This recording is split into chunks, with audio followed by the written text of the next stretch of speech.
Hi, everyone. Welcome, and thank you for being here. We're really pleased to welcome you to this national launch of CanAdapt. It's a space designed to support people learning, connecting, and advancing climate adaptation practice across Canada, which we know you're all invested in. Everyone's busy, so we really do appreciate you chosen to spend the next 90 minutes with us. So today is really about exploring what it really means to build a climate-ready workforce in practice across professions, sectors, and regions. I think we have around 113 folks here with us today. Some of them maybe have joined and will be listening later, but we've got a really great crowd, which is fantastic. And folks from right across Canada and beyond. So that diversity really is important because climate adaptation, as we know, is inherently collaborative and requires that diversity, that place-based knowledge and commitment. And it's also interconnected. So it's great to have you all present today. We'll get started shortly as a few more people join us. But before we dive into today's conversations and panels and platform walkthrough, we'd like to set the context. So we're about to offer you a short video. The video you're about to see kind of offers a snapshot of the adaptation challenges we're facing as a country, speaks a bit to why CanAdapt exists, and the opportunities ahead for practitioners, working within and across systems. So as we settle in, please take a moment to watch this brief video, and we'll be back with you and officially kick things off. Welcome to CanAdapt, a new national online collaborative space for advancing climate and low-carbon resiliency.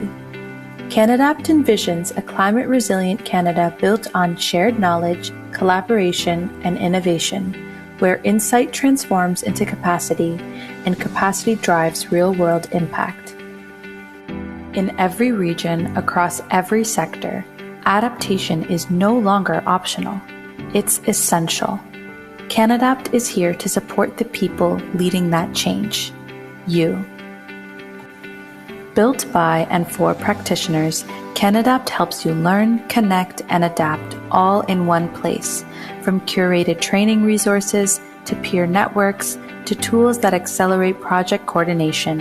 CanAdapt is your workspace for impact. Explore sector-specific communities of practice through our practitioner networks and groups. Connect with others working on adaptation in energy, infrastructure, forestry, and beyond. Meet other practitioners through webinars, discussion forums, working groups, and national events. CanAdapt is a space to lift up new voices, highlight innovation, and support learning across generations and geographies. This is just the beginning. Join us and help shape Canada's climate-ready future. Welcome to CanAdapt.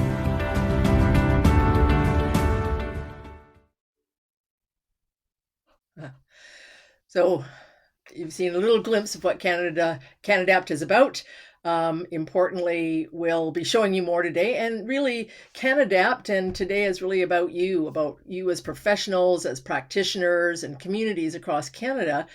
And folks who are really navigating this huge challenge that climate change poses and that climate adaptation poses every day, often under real constraints, fiscal and otherwise, and real uncertainty and real pressure to deliver on the promise of offering climate solutions, or at least offering adaptation solutions.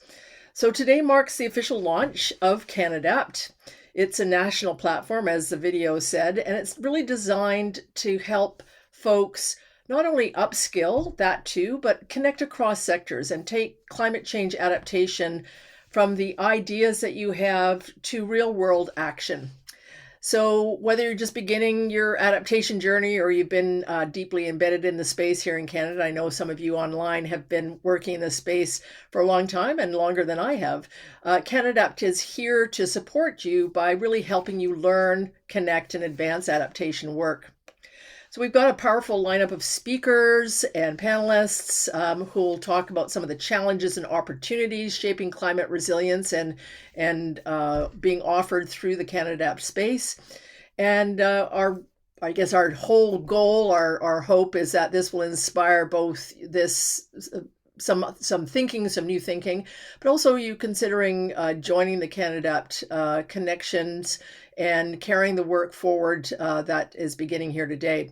So before we move on to the actual program, I want to begin in a good way by acknowledging where I'm speaking from, which is here in what I know as Victoria, British Columbia, on the unceded territories of the Lekwungen-speaking peoples, specifically the Songhees and Esquimalt nations, whose relationships and care of the land and waters extend thousands of years, millennia.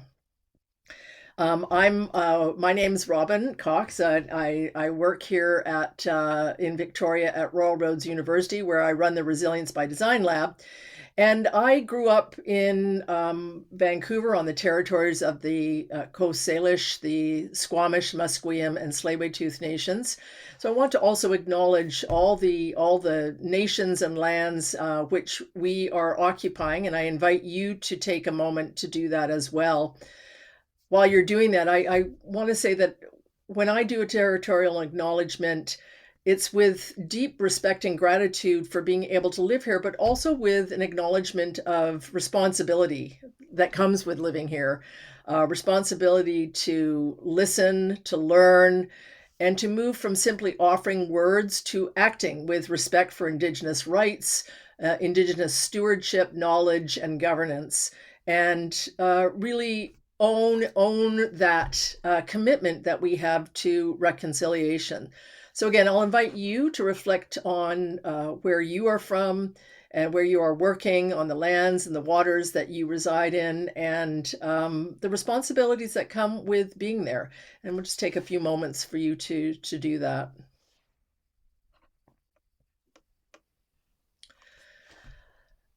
As I mentioned, I'm Robin. I live here and lead the Resilience by Design Lab, one of the partners who have been working on this CanAdapt project. The Resilience by Design Lab, some of you will know and some may not, focuses on hands-on work to strengthen climate and emergency management capacity, particularly leadership capacity, both with professionals and youth. And our commitment is to do that work by creating tools and guides and offering experiences through courses and workshops and webinars that all of which are offered with Creative Commons license, because we really believe that whatever we have to offer is best offered and used by other people. So that's our commitment. Things like we have 15 climate-related courses in our continuing studies, some of them co-developed with the Climate Risk Institute. We have openly licensed tools such as the Resilience by Design Serious Game and the Climate Action Competency Framework, and a range of other tools. So I invite you to take a look at those. And I'm going to have the other two co-facilitators, my colleagues, Steph and Rick, introduce themselves. So over to you, Steph. Thanks so much, Robin. Hi, everyone. I'm Steph Gagnon, president of Climate Risk Institute and the co-sponsor of CanAdapt with Robin. At the Climate Risk Institute, we focus on advancing adaptation through best practices, training, and capacity building, and really believe that building resilience is a shared responsibility. I'm really excited for the launch of CanAdapt today because going further together isn't sufficient anymore. We distinctly need to go faster as well, and we can. And that's what CanAdapt enables practitioners to accomplish. So I'm very pleased to be here today. Rick, off to you. Thanks, Steph. Hi, everybody. My name's Rick Lochtenberg. I'm the director of CanAdapt. And today we're really thrilled to introduce CanAdapt to you. It's a platform created by and for practitioners to help you learn, connect, and take meaningful action on climate adaptation. You'll be hearing more from me later on as I take you on a tour of the platform. Thanks, Steph and Rick. And I see that we've opened up the chat. So if you wanted to share where you're joining us from and the territories on which you live, that would be great. This is primarily a listening style webinar, but we encourage you to use the chat for comments and reflections as we carry on. If you'd like to follow along in French, you can turn on French captioning using the CC or the closed caption button at the bottom of your screen. If questions do come up, please feel free to post them in the Q&A box. We won't be taking live questions during the panel, but we will address a selection of common or general questions towards the end of the event. And if there are lingering questions, I'm sure that the folks at the Climate Risk Institute will reach back to you and try and answer those. You'll also find a resources tab at the bottom of your Zoom screen where we've shared a few event-related materials. We encourage you to explore those at any point during the session. And we'll be running a couple of short polls along the way just to help us learn a little bit more about who's who in the zoo and what's most relevant to you. And finally, just a note, I believe that today's event is being recorded. You should have already been notified of that, sorry. But anyway, just take note that it is being recorded. So if we can have the next slide. The Minister of Energy and Natural Resources, the Honourable Tim Hodgson, couldn't be with us today, but he did want to share his thoughts with you. From his department, an area, Natural Resources Canada, which has provided the core funding for the development of CanAdapt. And his message, I would argue, speaks directly to the importance of the work. I won't read it out, but I'll give you a second so that you can read what he has to share with us.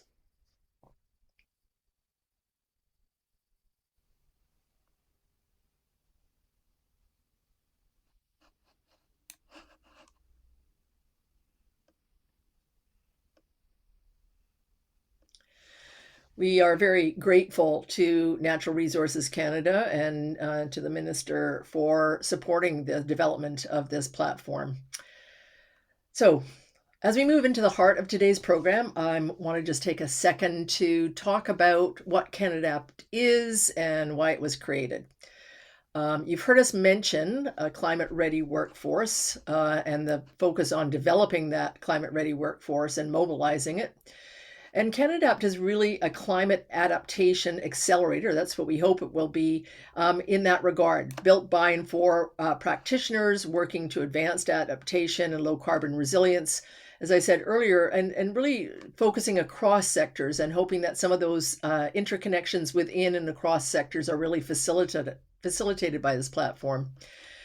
The platform was developed by the Climate Risk Institute in partnership with the Resilience by Design Lab here at Royal Roads, with seed funding, as I said, from Natural Resources Canada, and has been shaped really by the contributions of many partner organizations and individuals across the country through our National Advisory Committee, technical working groups, and sector-specific expert advisory groups, including our emerging national mining and energy practitioner networks.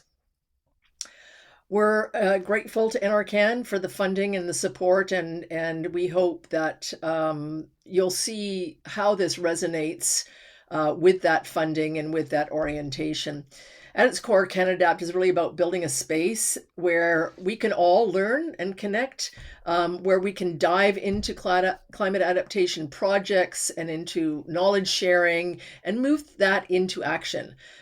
So whether you're just starting out, as I said earlier, or you're deep in the space, the goal for this platform is really to accelerate and facilitate the work that you're doing in climate adaptation. Next slide. The vision and mission of CanAdapt are captured here on the slide. Really, a vision is focusing, as we are with the NAS and many other mandates, on a climate resilient Canada built on shared knowledge, on collaboration and innovation, and really a sense that insight and shared knowledge can transform into capacity, can transform into action, and can transform into driving real world impact. Our mission, quite simply, is to mobilize professionals, communities, and organizations to learn, connect, and adapt to climate resilience and low carbon solutions. And we've said this multiple times, but I think it's worth sharing a couple of times, just because that really is our goal, is to be a facilitator, to be an accelerator, and to be useful. Next slide.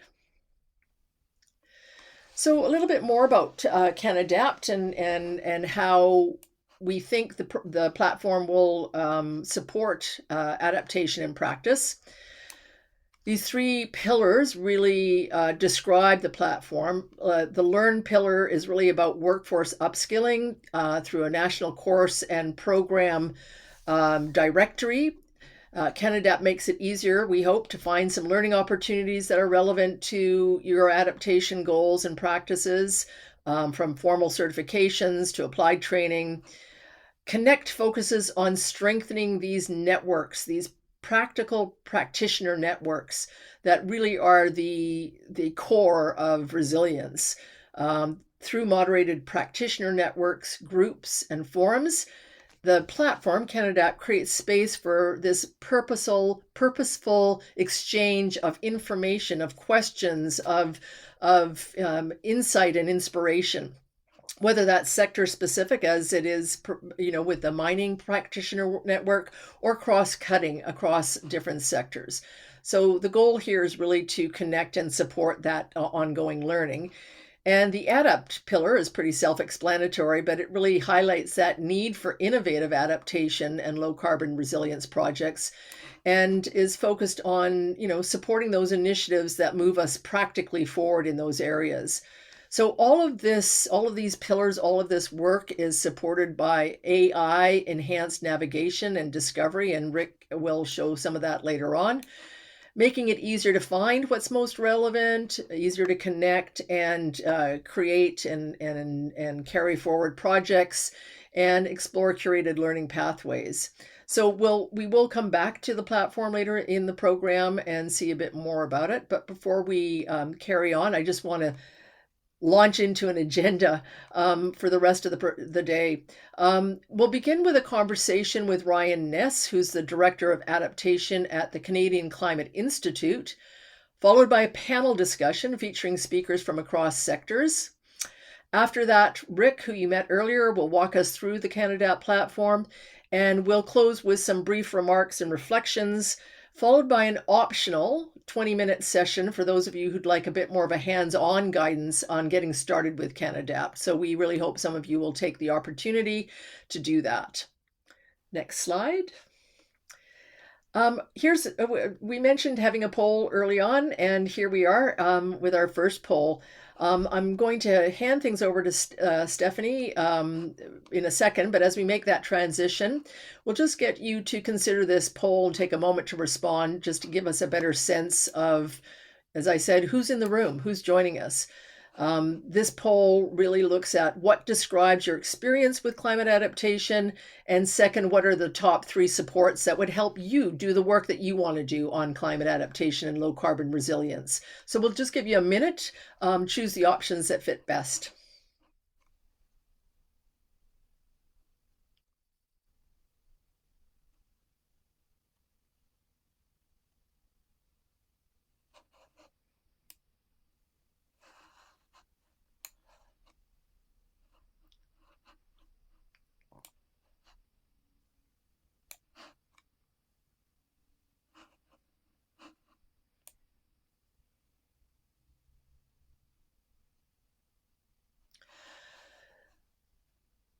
Stephanie, I'm going to hand it over to you now. I can't actually see where we're at with the poll and who's responding, so I leave it up to you to decide when to launch into the next portion of the program.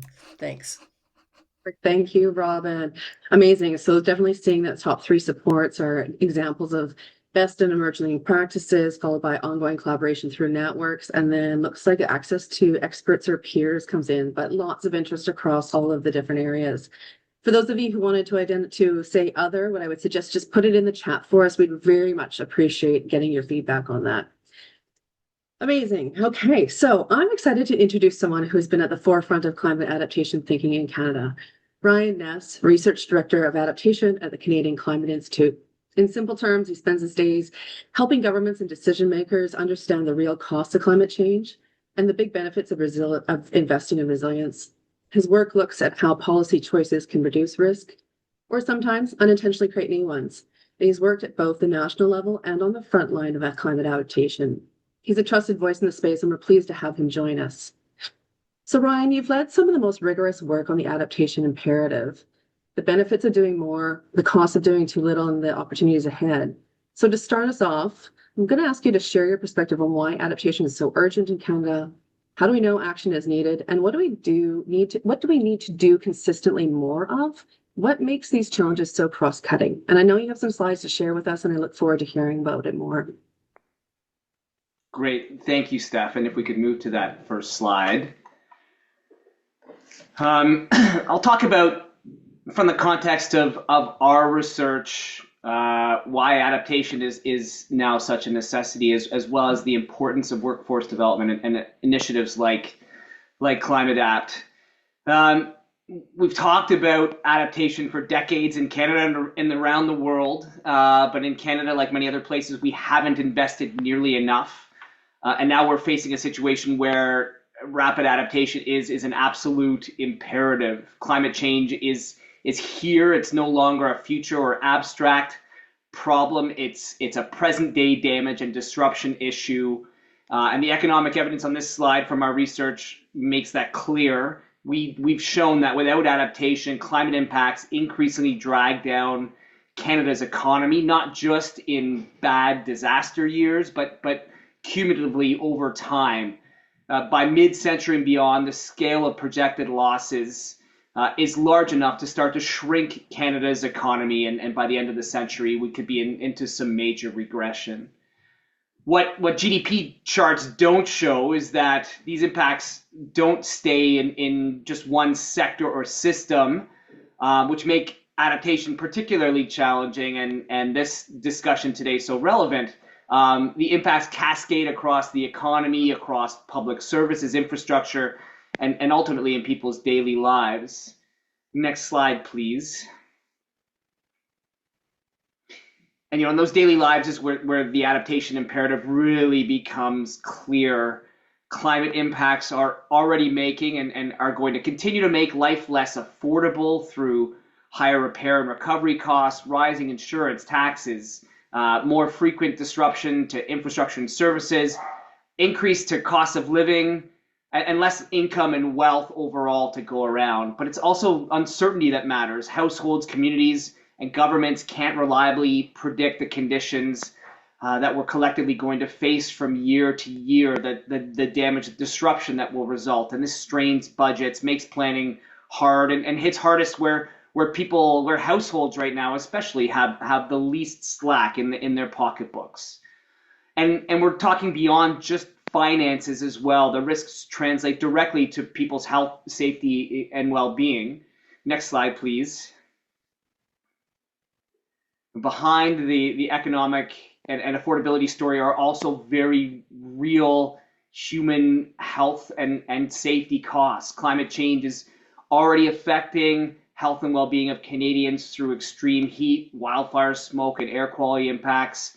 The direct trauma of flooding and wildfires and the stress and disruption that follow those kinds of disasters. So it's a reminder that adaptation isn't just about protecting assets or balance sheets. It's also about protecting people, their quality of life, and in some cases, their lives themselves.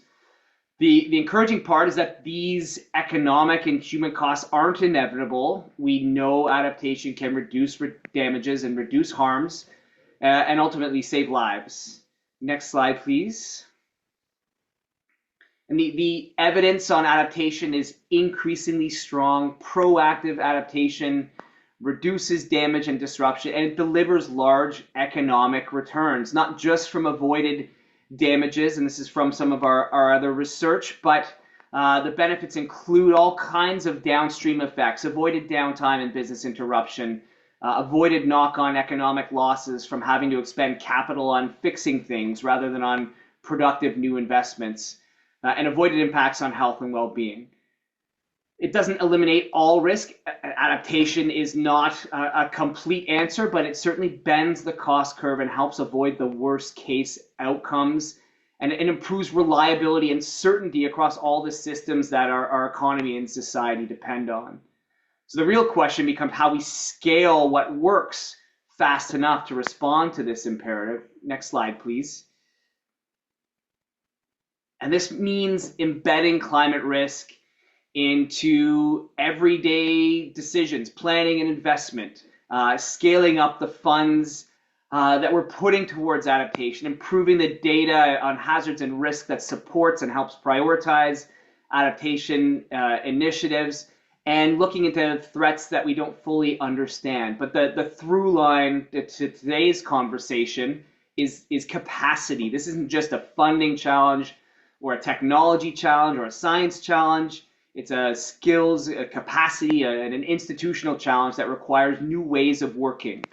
And that depends on people across professions: planners, engineers, asset managers, public health practitioners, financial experts, economists, emergency management practitioners. All need the tools and the support to integrate climate risks into their day-to-day work and to the kinds of routine decisions that drive our economy and our society. And that's exactly why workforce development and platforms like CanAdapt really matter. Back to you, Steph.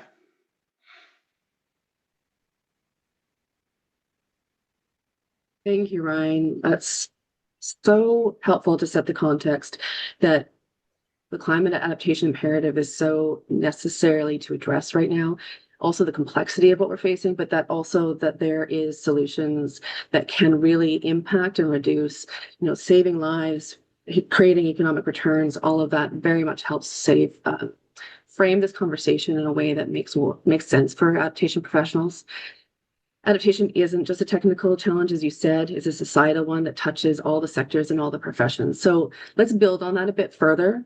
From what you've seen, what do these challenges and opportunities tell us about what is needed for workforce mobilization and development?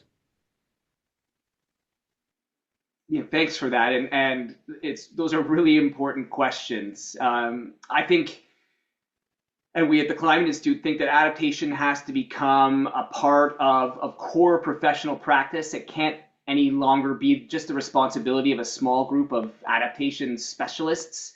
It needs to be part of the core work of practitioners across disciplines, the ones I mentioned: planners, engineers, asset managers, public health practitioners, and more.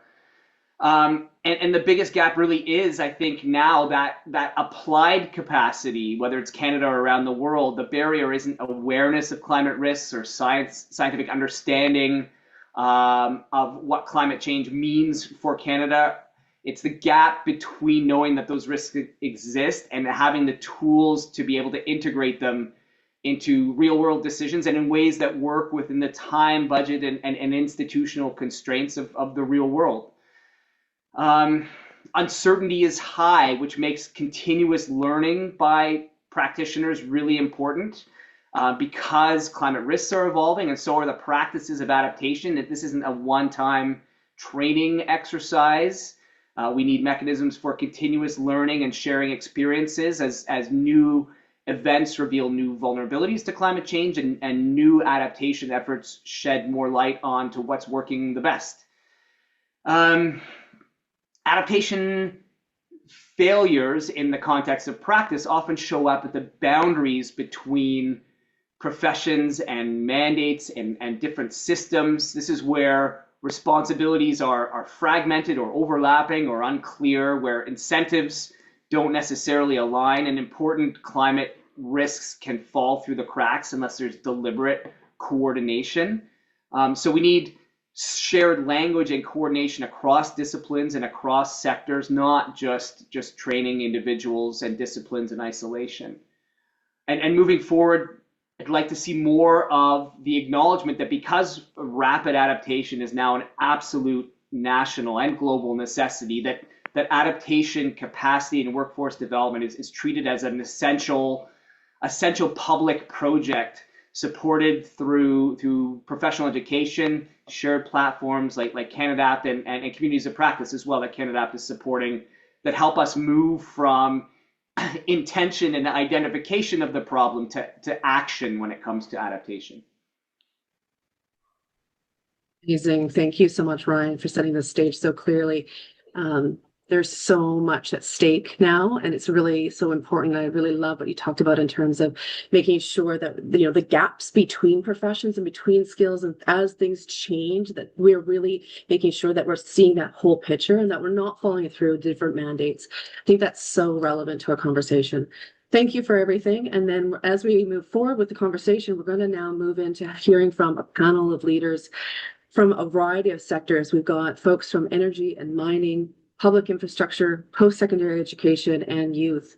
And each brings a unique perspective in terms of how adaptation is being advanced in the world and what that means for workforce readiness. So first, I'd like to welcome Chris Chen from Housing Infrastructure Communities Canada, Michelle Martin, Waterloo Climate Institute, Francis Bradley, President and CEO from Electricity Canada, Sean Chapstick, Fellow at WSP and Co-Chair of the Expert Advisory Committee from CanAdapt Mining Practitioner Network, as well as Ben Simoni, Executive Director from BC Climate Corps.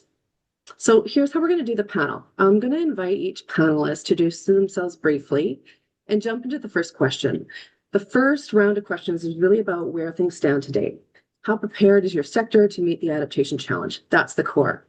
The next round will look ahead in terms of how can platforms like CanAdapt help accelerate learning and action. So we're going to jump into question one. So panelists, please just take a minute to introduce yourselves first and share your role in advancing adaptation practice, and then tell us, how would you describe the status of workforce readiness and mobilization to address climate resilience in your sector? Really focusing here on what are the needs, what are the strengths and opportunities. And we'll go in order from the introductory screen. So I'm going to introduce and invite Chris to start us off. Thanks very much, Stephanie. Is my video working? It's not on at the moment. I want to see if we can get that taken care of for you. Maybe what I'll do then is, Michelle, would you mind maybe jumping in with yours, and we'll see if we can get Chris's video up and going. Yeah, sure. That's fine. Thanks, Stephanie. And hi, everybody. I'm Michelle Martin. I'm a climate training program specialist with the University of Waterloo's Climate Institute. And if you haven't heard of us before, we're a hub for climate research, education, and training based out of University of Waterloo. So my role there is to support the integration of climate change across the curriculum, and also to support initiatives for professional development programs and climate change with different audiences. And one of the main things I'm working on is this curriculum integration project. So in a way, we'd say my sector that I'm talking about are post-secondary educators. And we actually have a project also funded by NRCan it's focused on climate adaptation. It's called Accelerating Climate Education, or our ACE project. And in that project, we started off with a national assessment, like what's going on right now in schools across the country. And the project focuses on professional degree programs that are really well aligned with Canada's national adaptation strategy. So accountants, engineers, planners, and we focus on architects, but landscape architects are also included. So what's going on in those programs across the country? We did a national assessment, which was launched in April last year. We're also working on curriculum revisions at Waterloo so we can practice what we preach. And so our departments are all working on how do you integrate climate adaptation into the existing curriculum with the constraints of accreditation and everything. And then we're also, part of the project is to build communities of practice within those disciplines, but also across disciplines. And actually, on that note, I'm going to do a shameless promotion for our upcoming national forum happening from February 2nd to the 5th. And folks are welcome. It's for post-secondary educators as well as practitioners who want to join a conversation about climate adaptation in the curriculum. And we also have another project. We do work with practitioners as well. So we have a project right now funded by FCM to support municipalities who are trying to integrate climate adaptation into their work. It's an introductory certificate program. There's a lot of overlap. So that's one point I wanted to make is we can build capacity on the curriculum when we're training the next generation of professionals. And at the same time, those same professors can be engaged in supporting professional development training for folks who are already out there in the field practicing. And that's something we're seeing. So we're building our capacity in both ways. But just speaking to the status of workforce preparedness, one thing we're seeing among post-secondary educators, especially in those fields, that survey we did, it's pretty nascent. In those architecture sort of stood ahead of the other ones, but especially in terms of climate adaptation. So instructors in those different fields are not confident about their own climate literacy. don't always see where the connections are with the curriculum, and are asking for help in terms of resources for teaching and learning, professional development themselves so they can help figure out how it connects to the courses that they're teaching, how it connects to competencies that are required for the students to graduate as well. Um, Connecting to something that came up in the poll, looking for also case studies, real world examples of best practices that they can integrate into their teaching. And also looking for opportunities to learn more about how to teach this, because teaching climate change, it's not just in, and this is probably true for practitioners as well as teaching, students in universities and colleges. It's there's a way to teach it so that you can engage students and inspire hope and agency and not, scare people away with the doom and gloom. So finding opportunities for students to be able to take action, connect with real world examples, those are very important ways as we figure out how to train the next generation of engineers, planners, and accountants to be able to provide that for them as well. So those are, in a nutshell, the needs that we're seeing for professional development and for resources for teaching and learning and opportunities to connect with others across disciplines too. People are really looking for that, not just for with folks within their disciplines, across disciplines. And I dare say with industry, with practitioners is really important too. Thanks. Thanks, Michelle. Chris, I'll invite you to introduce yourself and address opportunities, strengths, and needs and gaps. What's the state of things in your area? Thanks very much, Stephanie. I support climate adaptation in the housing and infrastructure sectors through the federal government's climate toolkit for housing and infrastructure. And within that, I lead the Climate Ready Infrastructure Service, which is a roster-based advisory service that connects local governments and housing providers with pre-vetted or pre-qualified climate and infrastructure experts. Um, One of the interesting things about that kind of a role is that you see the diversity of climate hazards that communities across Canada face, as well as um, the broad range of infrastructure or housing asset classes that have to be addressed. So the problem gets complex very quickly. I think I'm noticing just on some of the attendees, a lot of you are very accomplished practitioners. And so I know that you're aware of a lot of the things that people will say in terms of like there are capacity issues, there's uneven workforce development, or there's all those kinds of things. What I wanted to do was to point out three what I think are more structural issues that I think a better workforce development uh, strategy and the efforts of CanAdapt can help address.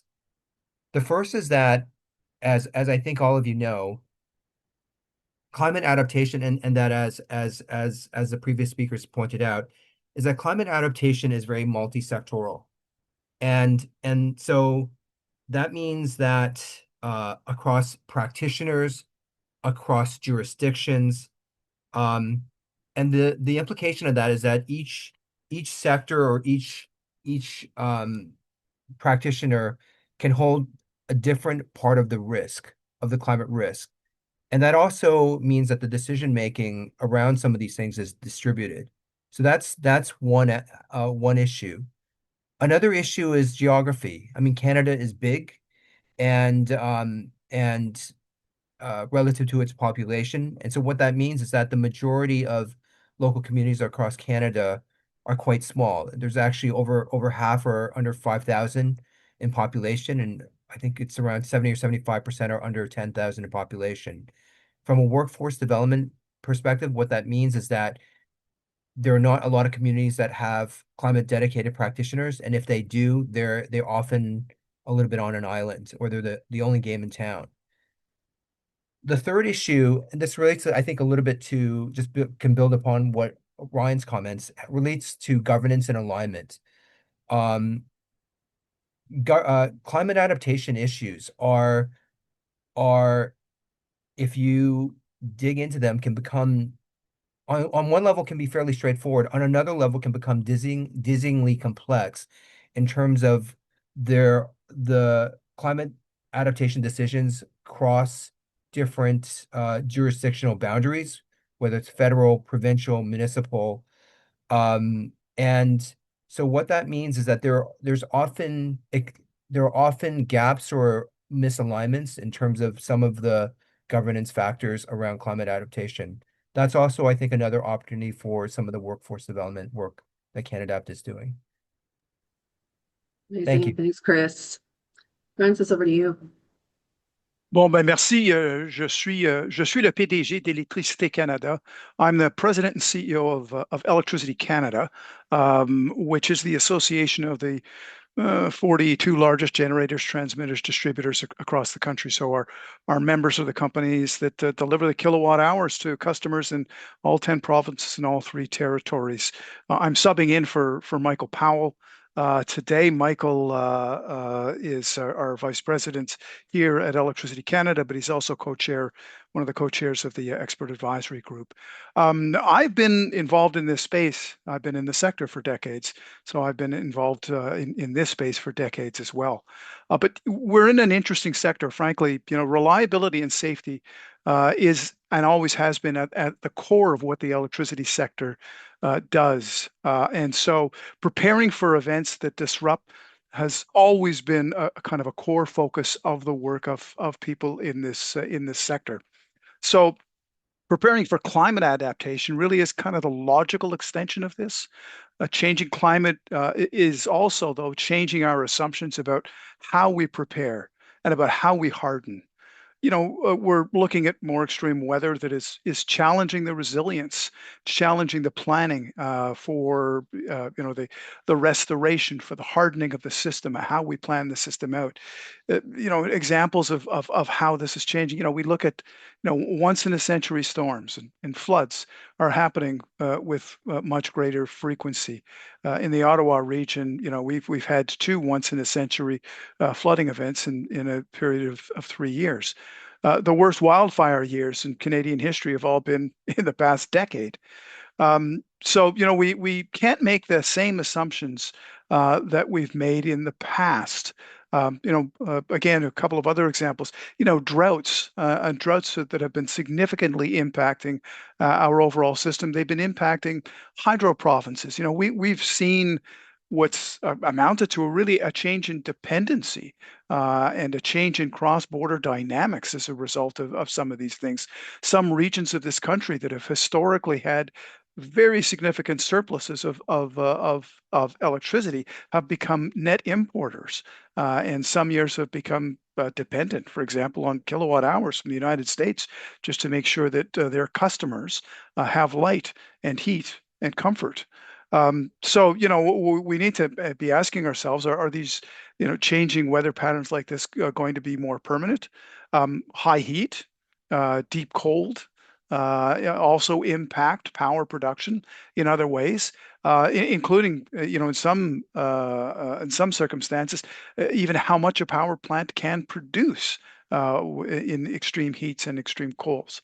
And so, as we see challenges to how we operate in high heat and extreme cold, means we need to manage even bigger peaks because that's impacting what the customer demand is in those. But coming back to the culture. So this culture of preparedness means that we already have kind of strong reliability skills within the workforce, but things are changing quickly, and there are different and more unpredictable challenges as we look to the future. And it's also not clear that the tools that we use to invest in building our system are ready to be ready to build for a less certain climate in the future. And it isn't simply the tools, it's also some of the models. For example, the regulatory models that we operate in are, the rate regulatory systems, for example, they were not built for the kind of rapidly changing circumstances that we're seeing today. And so we need to figure out even how our regulatory models are going to need to adapt to be able to meet these challenges in the future. And we're also entering, as a number of other people have talked about, a time of generational change. We're seeing that particularly acute in the workforce in the electricity sector. And so as we look to replace retiring workers, while growing employment because the sector is expanding and demand for electricity continues to grow. How do we make sure that we're going to be building on these skills? And so, this is certainly an initiative that we see that will be critical for our sector to be able to meet some of these challenges for the future. Amazing. Thank you, Francis. Sean, let's get you to weave in here the perspective from the mining sector. Yes, thank you. So, Sean Capstick, I am a technical fellow with WSP. For the better part of 20 years, I have been helping multiple sectors, but especially the mining operators, prepare for a changing climate and obtain the approvals, permits, and internal, I think that's the most important, the internal authorizations necessary to build mines all over the world. As we've talked about, and like most people on the teams here, I didn't have the formal education that we're talking about building here when we developed this approach. I think the most important thing that we've done so far is to bring our multidisciplinary skills to solve these problems that the mining sector and other sectors have. And we've done that by developing these large teams that do have a climatologist central to that team. But I think the real value that we bring to our clients is the individual perspectives of those team members to relate issues to what the operators have encountered in the past, their lived experience in terms of how they've dealt with weather, and then how we can turn those risks in the future into something that is actionable. And that's really, I think, where the mining sector has been a leader in adaptation in the past and has an opportunity to really continue that leadership. There's no climate that mines are restricted to. Mining occurs from the poles to the equator. The challenge is understanding that uncertainty, that the historical observations can no longer be used as a static design criteria moving forward.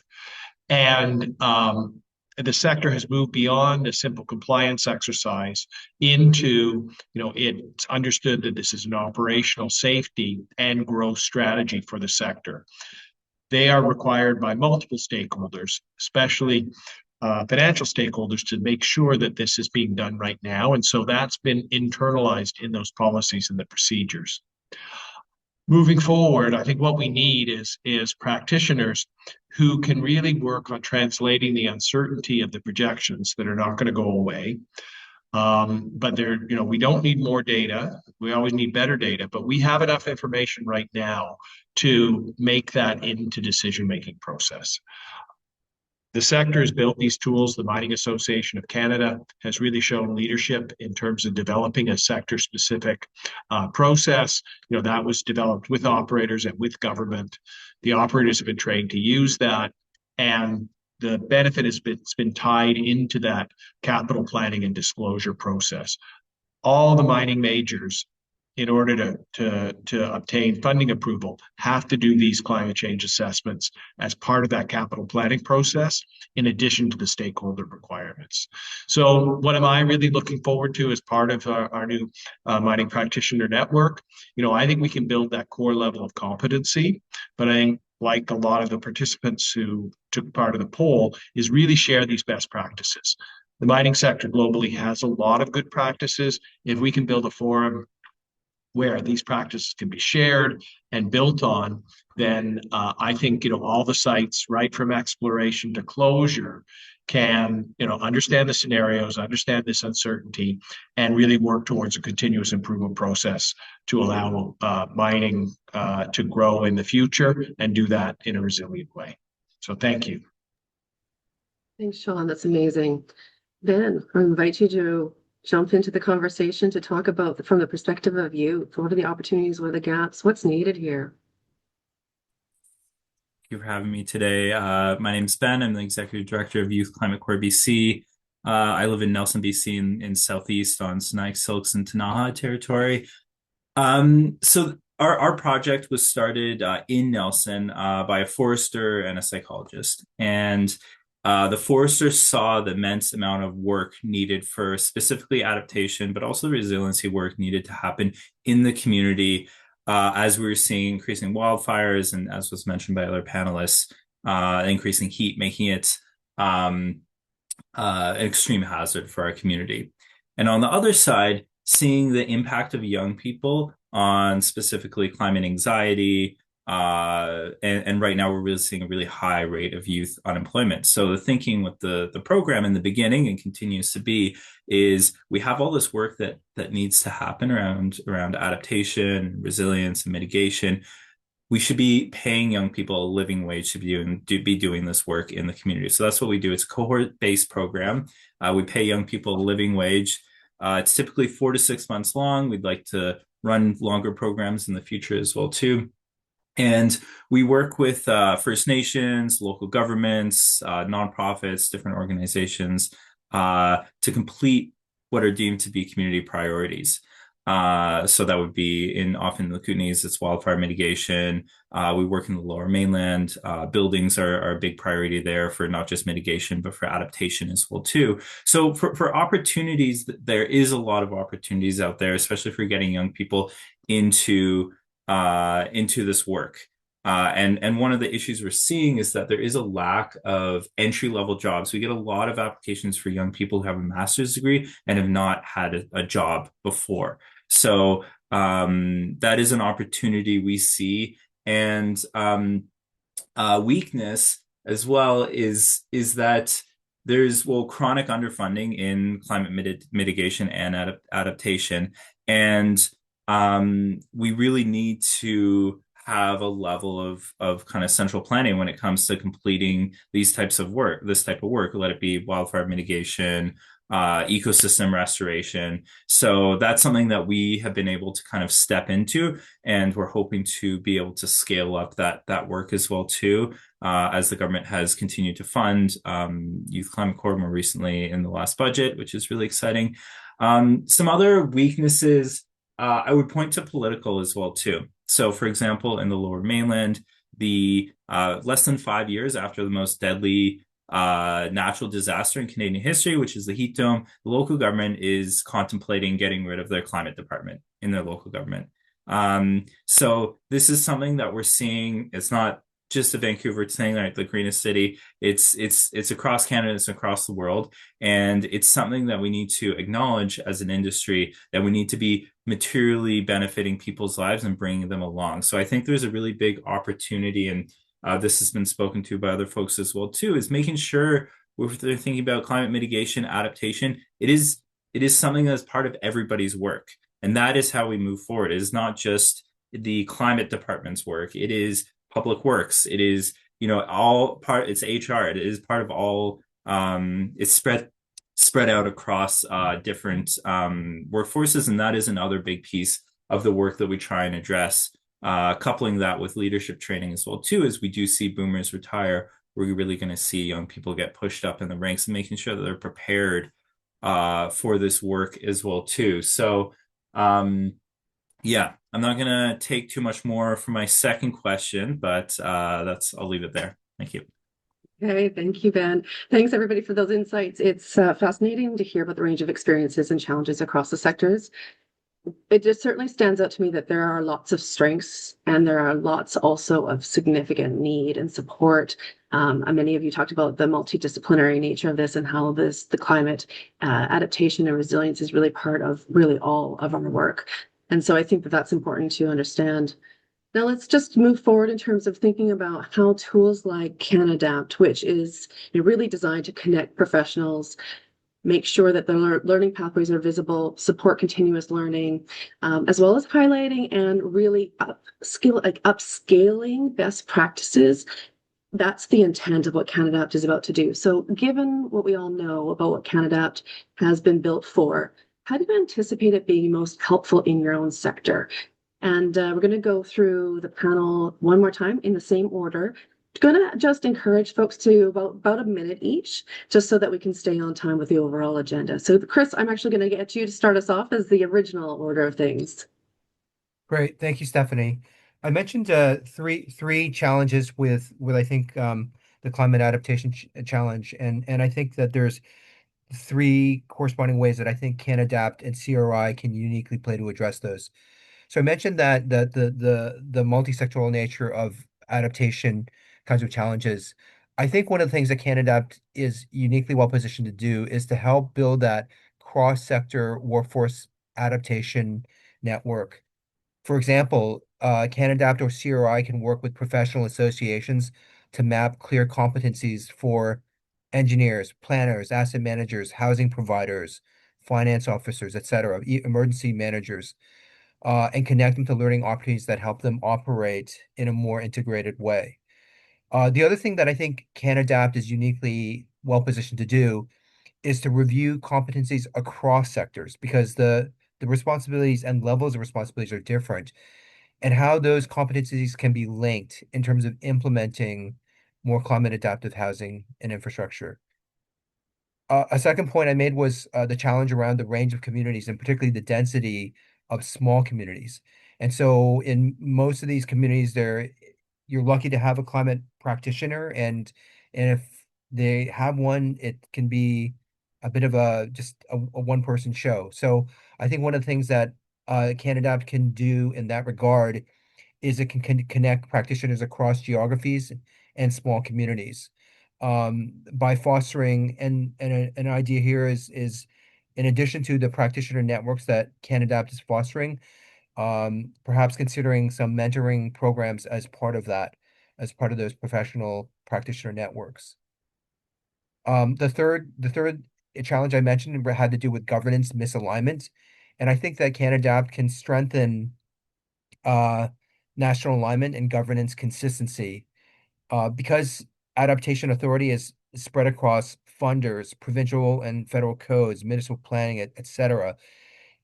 Practitioners often receive mixed signals, and I think that CRI is uniquely positioned to create that connective tissue that links the federal expectations, the provincial standards, the sectoral guidance, and so forth, so that the workforce can make more climate-ready decisions with clarity and confidence. Thanks, Chris. Michelle. There we go. Sorry. Yeah, thanks. And thanks, Chris. That was interesting, like to hearing you talking about competencies for practitioners, but also a place where educators can agree on competencies and think about, the competencies for practitioners and how those can be reflected in the competencies that we need to help students develop when they're still undergrads. Or graduate students in some professions too. So I think CanAdapt, what's lacking, like there are even though I said, climate education is kind of emergent still. That said, though, there definitely are professors in most colleges and universities across the country that, are champions of this, similar to municipalities, and looking for spaces to connect with each other. And I feel like CanAdapt provides a nice, solid, not static, but it's not like a LinkedIn page, which we've set up. It's a place, a hub where educators of the next generation of these practitioners can connect to each other across disciplines, within their disciplines, share resources, and also connect with industry and practitioners as well, so they can find these real world examples. So I think it's going to be a really useful resource for those educators across the country. And we're definitely going to be using our networks and our projects right now to start to steer people over here and see how we can explore and use this to connect the practitioners with the educators. Thanks. Thanks, Michelle. I love that. And certainly Michelle and I are looking forward to connecting on the competencies work that both of our organizations are doing. I think that's such an important point of getting, an understanding of what really is necessary in these professions. So thank you both for that. Francis, how do you see potential for tools like CanAdapt as well as CanAdapt itself in terms of supporting the work in your sector? Right. Well, one of the interesting things about this sector is kind of baked into the DNA of the sector is this whole concept of mutual assistance. So whenever there is an emergency or a storm, crews cross borders, cross provincial borders, cross the border into the United States and vice versa, to render mutual assistance whenever an emergency occurs. So it's kind of built into the DNA of the sector. This isn't exactly the same, but the same ethos applies, right? We're talking about helping peers across across sectors to be better at what they do so that we can better serve Canadians. So, I mean, I see CanAdapt as absolutely a tremendous opportunity to help foster, the national community of practice for practitioners to be able to kind of extend what we've always done in mutual assistance to adaptation. Love that. That's great. Thank you, Francis. Sean, what are your thoughts? Okay, so first, I'm really excited that we're going to have this platform and that we're going to share the platform that you've created right now.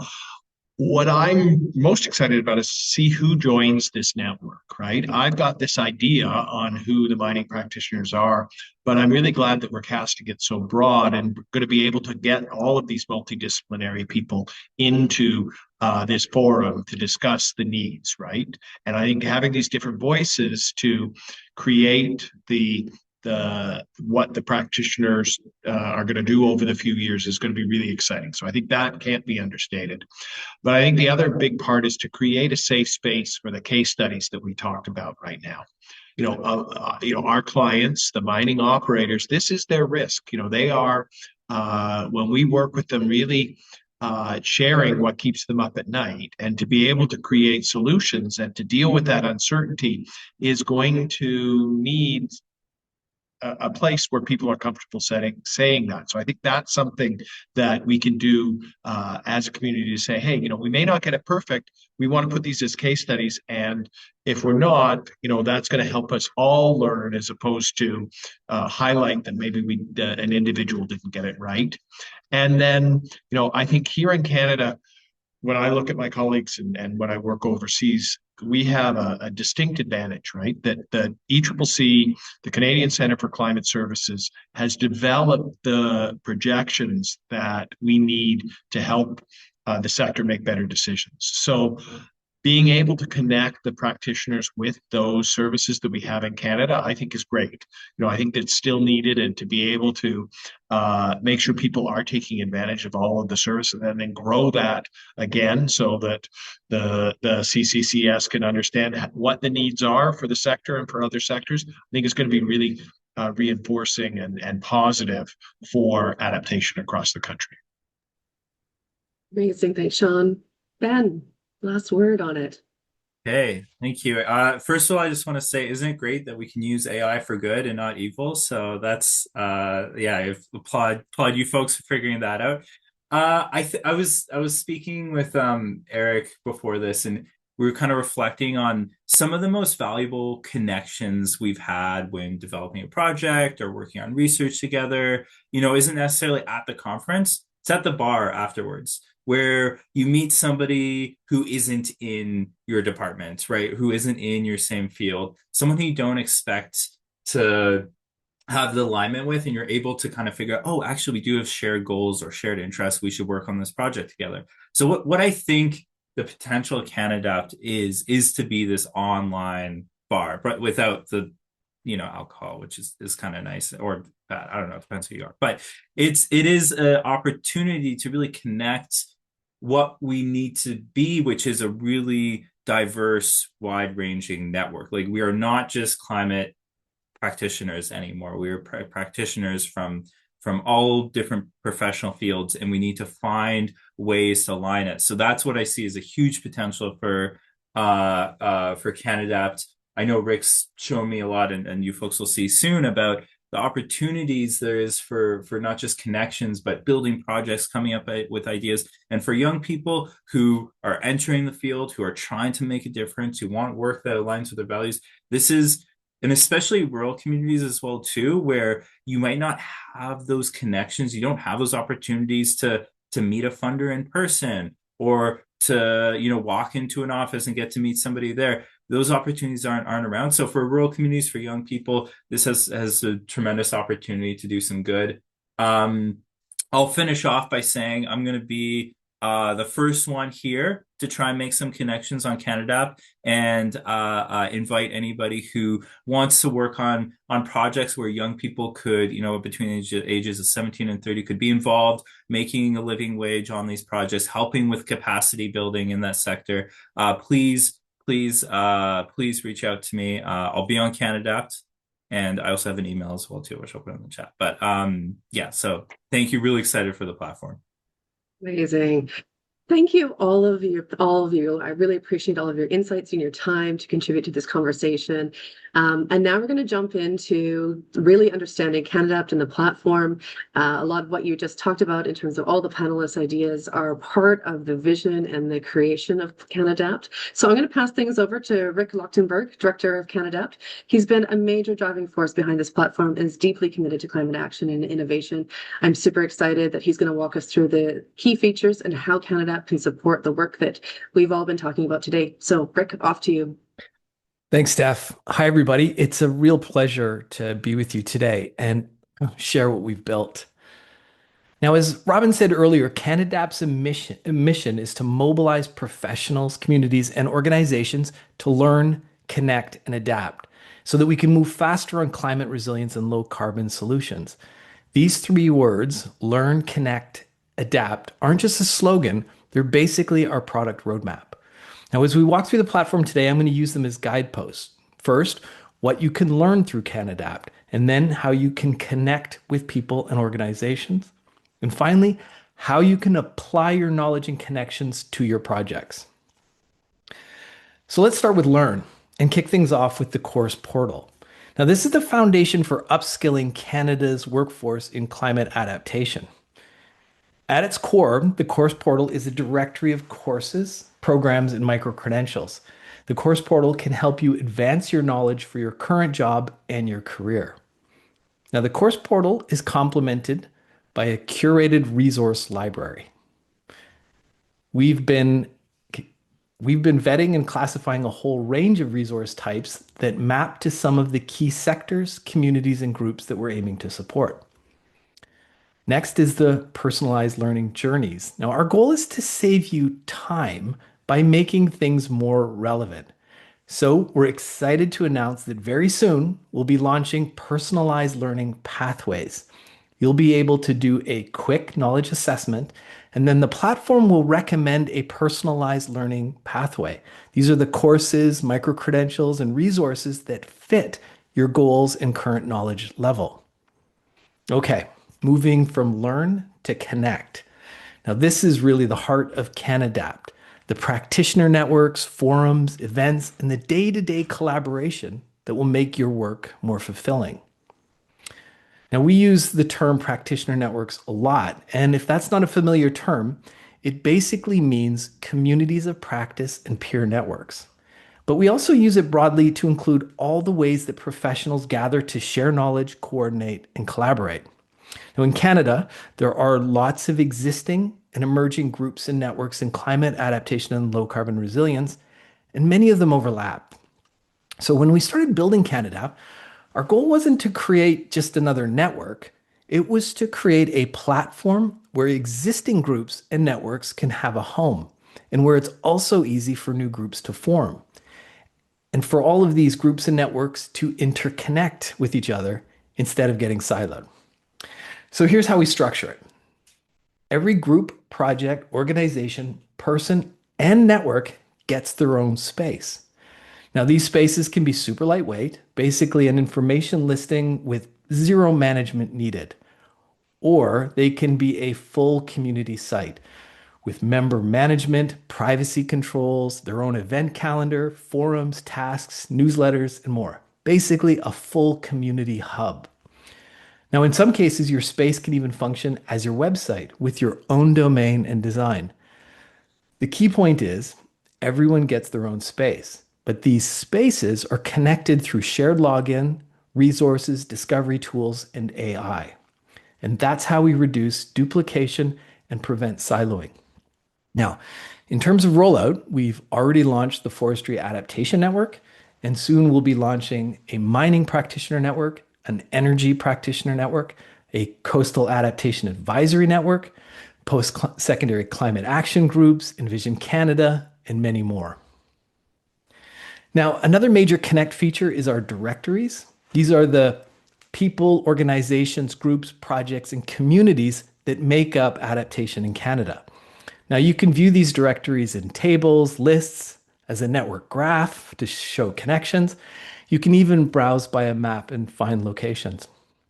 Now, I just want to make a note here. Not everything has to be public.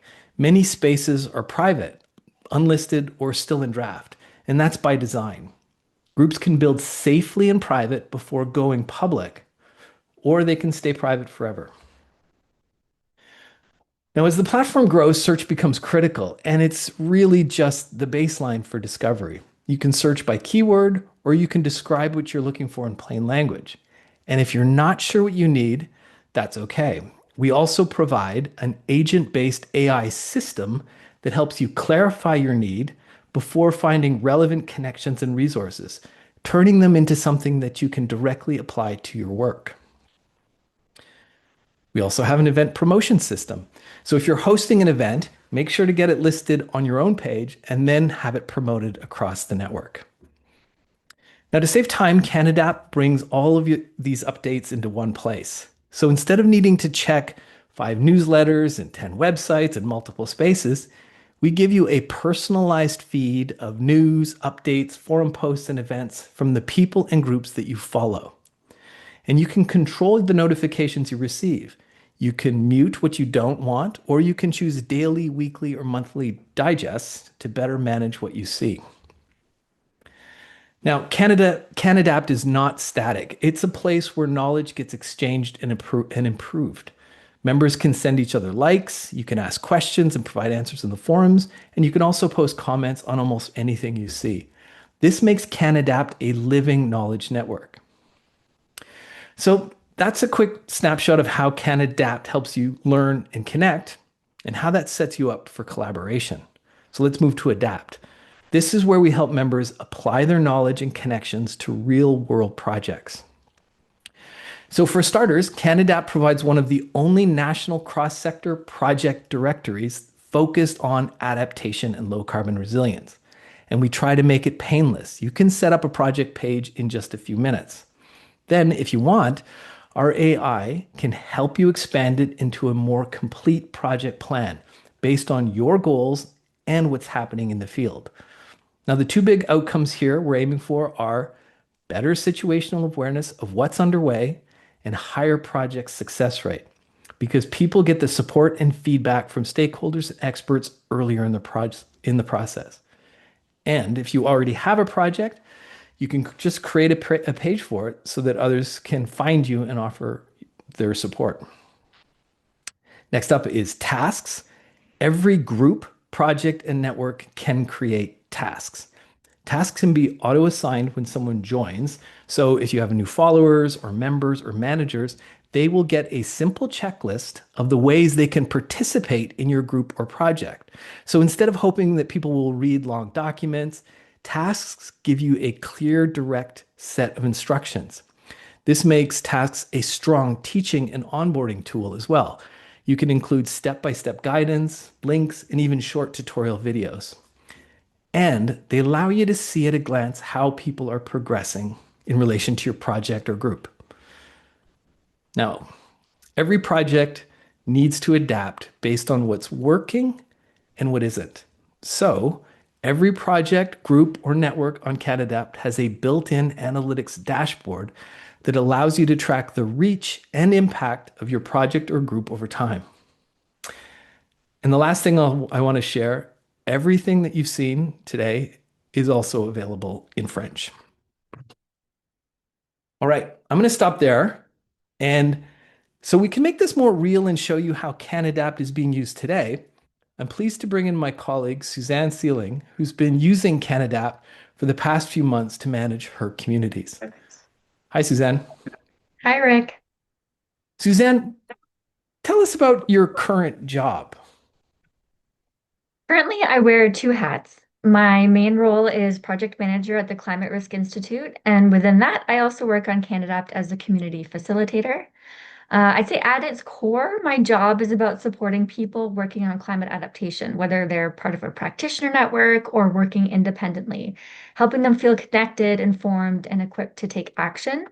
As a community facilitator, I help practitioners and communities find answers to their questions, stay up to date on new resources, research, funding, events, and navigate adaptation challenges by connecting them with others who've tackled similar problems.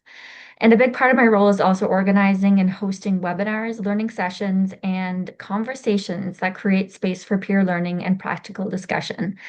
So overall, my job is to strengthen the adaptation community by making it easier for members to connect, learn from each other, and access what they need when they need it. Fascinating. So, can you describe exactly how you manage your communities and how the platform helps you achieve your goals? Sure. So my approach to managing a community is structured but flexible, depending on what the group needs. Whether it's a project page, network, or course, the process is basically the same. I build the space, make it easy to navigate, bring people in, and keep it active over time. And I use CanAdapt to quickly build a clear, easy to navigate space using the right mix of tools like posts, events, discussion forums, and a resource library. In practice, what this enables is faster peer learning, easier sharing of resources, and a more consistent engagement without relying on a patchwork of tools. Hmm. So instead of chasing information across email threads and folders, practitioners and myself can find trusted resources, events, and discussions in one dedicated place. Hmm. So you have a website. Let's say you have a website or other social media accounts. How does CanAdapt work with them? Doesn't this create more overhead for you? Like, how does it save you time? Yeah, great question. So CanAdapt can look just like another platform, but it often reduces overhead by bringing updates, resources, events, and discussions all into one place. So for some communities, it can replace a separate website or social media. For instance, the Forestry Adaptation Network, they use CanAdapt as a full public facing website, so it has its own domain, and it also acts as an active community hub within the CanAdapt ecosystem. For communities with existing channels, CanAdapt complements rather than replaces them. I like to say it acts like an embassy that helps people discover your work, connect with peers, and stay informed without juggling multiple platforms. It also offers a reliable way to share updates without relying on algorithms, plus the engagement tools most websites lack. So yeah, overall, it saves time by centralizing content, reducing platform switching, streamlining onboarding, and keeping resources easy to find. Fascinating. Okay, so I think what we'll do is we'll open up the floor and see if we've got some questions from the audience that maybe we can answer together. Um, so let me just see if we've which one. So I've got a question here. Is CanAdapt free for practitioners? So the short answer is yes. CanAdapt is and always will be free for users. Now, if you're hoping to launch a network, we will be offering CanAdapt free for a limited time for early adopters in exchange for your feedback and on how to make the platform better. Over time, we'll be looking for our networks, sponsors, and partners to support the ongoing sustainability of the platform.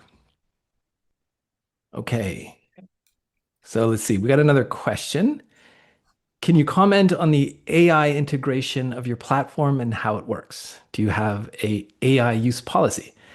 I guess that's another one for me. So I'll answer that. Yes, we have an AI use policy, which you'll be able to access through our site. But I will give you the highlights. CanAdapt is a pioneering platform in the application of AI for systemic challenges like climate change. We use it to help navigate the growing size and complexity of knowledge people and groups. So we want CanAdapt to be accessible for anyone, regardless of your language or your background, and we want to make it instantly useful.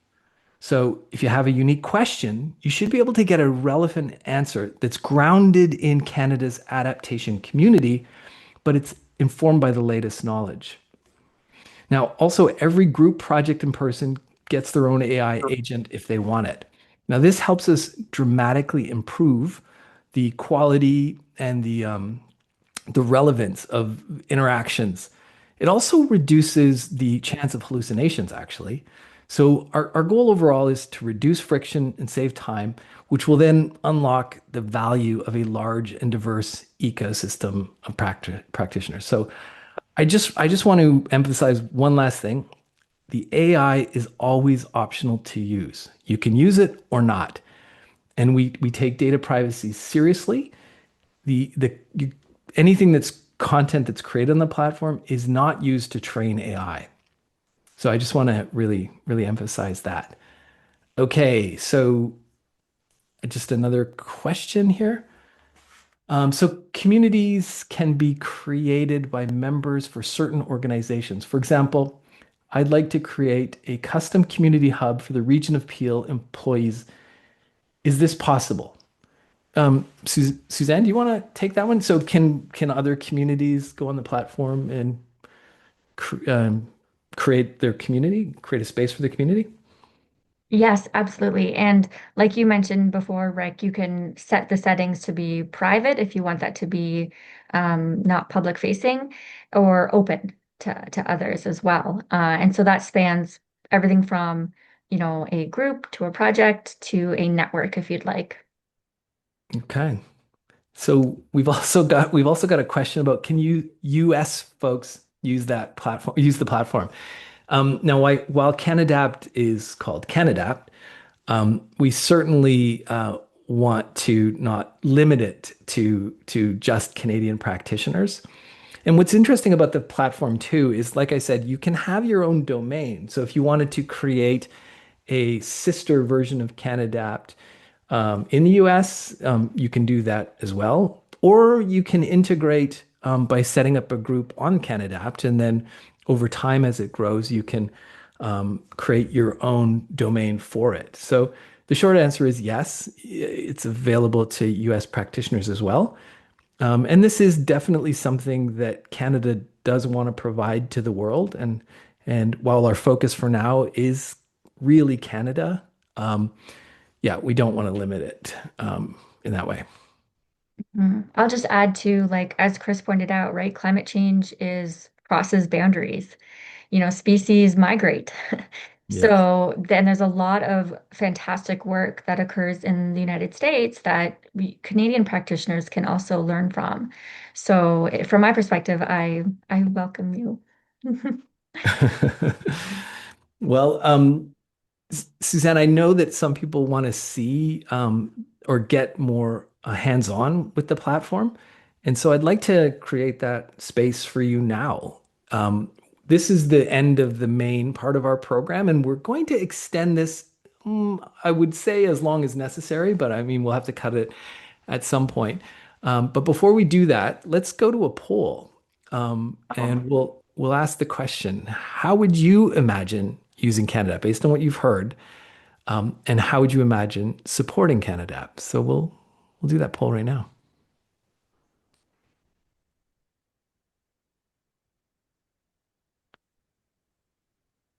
And I'm going to pass it back to Steph. Just give you a few more minutes to put your answers into the poll and take a look at the answers as soon as they're ready.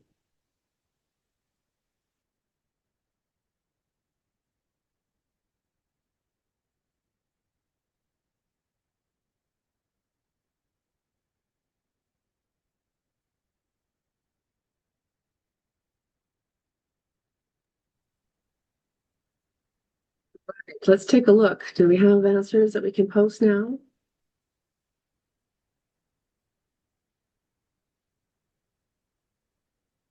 Not seeing anything change on my end. So I think I'm going to just close the poll and we'll bring it back up if we get answers. That's all good. Okay, so we are going to head into the wrap up, which, as Rick talked about, is going to enable us to move into an optional session to explore it a little bit further, if that works for people to stay on. Oh, look, and then the poll went away. All right, sorry, folks, about that.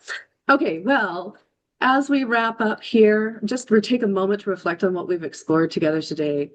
We've got a poll back. Okay, so seeing that lots of folks are interested in joining a practitioner network that aligning with their interests, which is fantastic, but supported by lots of other ways, including starting a new practitioner network or connecting with the Secretariat and posting news items. Amazing. Thank you so much for participating in that poll.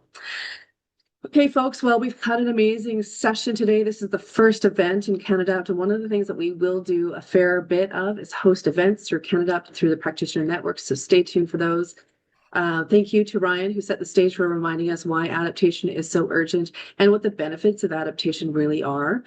Our panel brought that message to life in terms of talking about both the strengths in each of those sectors, but also what's really needed to move things forward for workforce mobilization and development.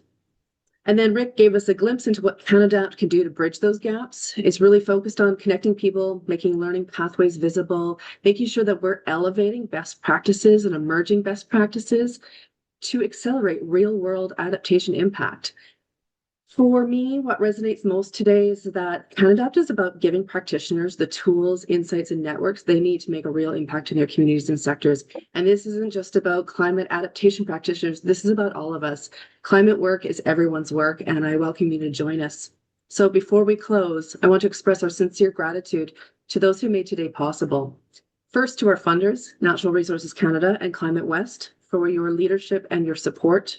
To our National Advisory Committee representatives, our working groups, our expert advisory groups, thank you all for your guidance and commitment to shaping CanAdapt. It's distinctly a platform for and by practitioners, and we appreciate all your insights in that. And then, of course, to our speakers and panelists for sharing your expertise and your insights so generously today. So, Robin, I will pass it over to you to close out the session. Thanks, Steph. So really, as we leave this webinar, just leaving you with a real simple invitation to become part of the CanAdapt network as a practitioner and to think how it might support your work, the networks and the teams and the communities you're already part of. And we had some questions about that already. It's really about being a part of growing this national community of people who are committed to climate adaptation and to moving climate action forward.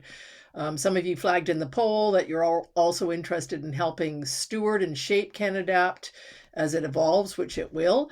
So if that resonates for you, if you're curious or if you have questions or ideas about that, please do get a hold of the CanAdapt team. The platform is meant to grow and to evolve over time, and it will do so with your feedback and collaboration.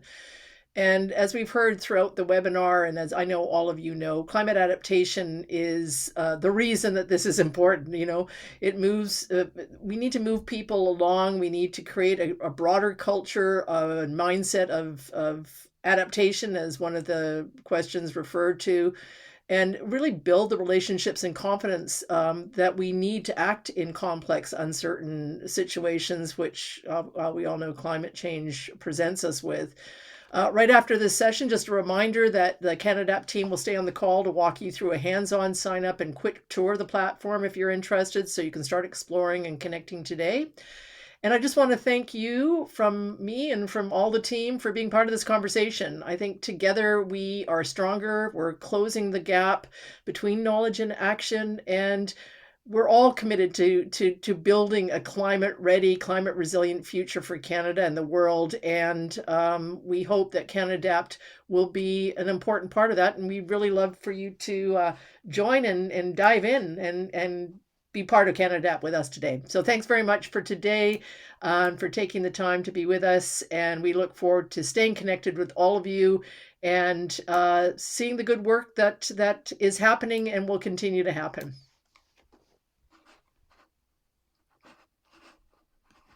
Thanks, Robin.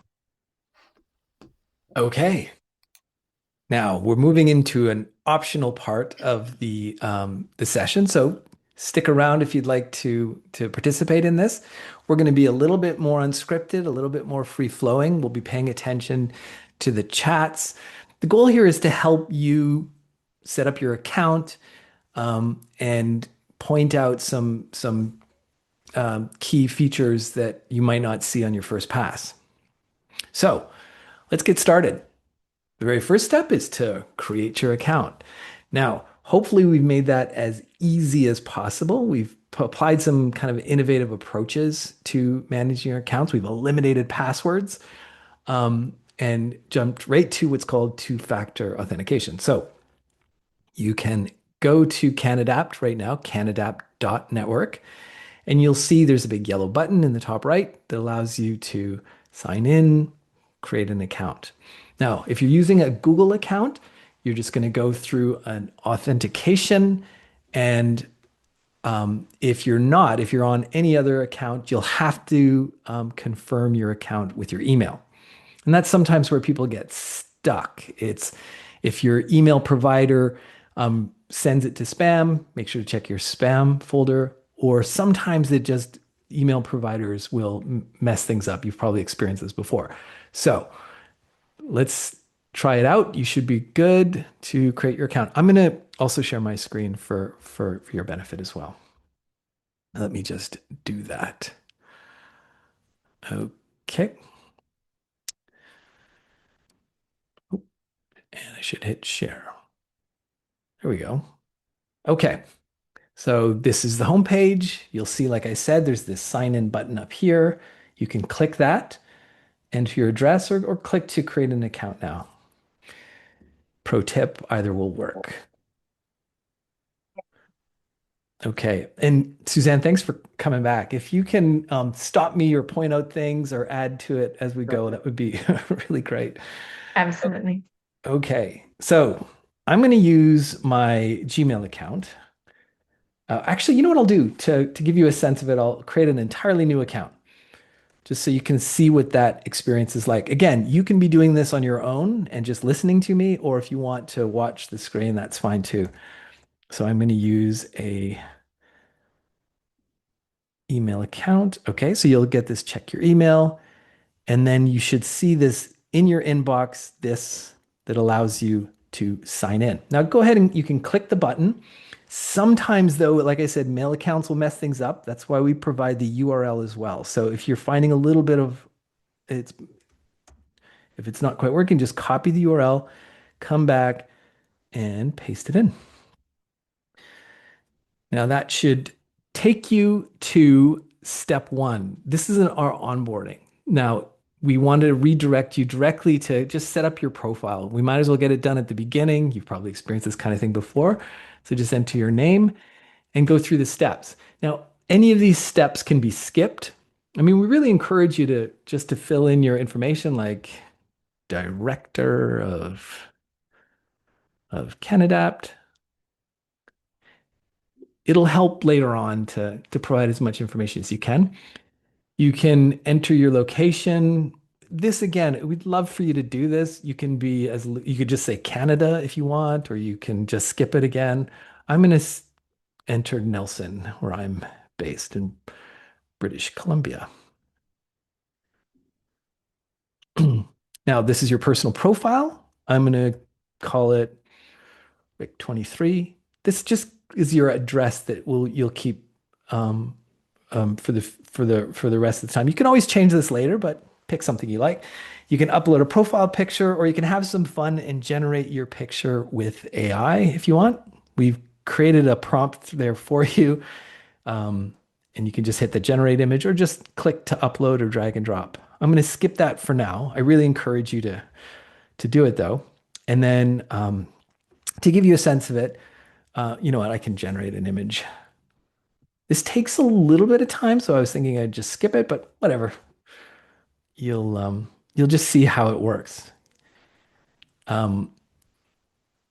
Let's see. Okay, that looks good. I'm going to use that. So I'll just click use this image. And now you can describe yourself. This is the last step. And again, you can skip it, or you can have some fun and just see what the AI will generate for you. We just wanted to give you a chance to experience the AI a little bit up front, to demystify how it works. But again, like I said, it's all optional. You can skip it at any time.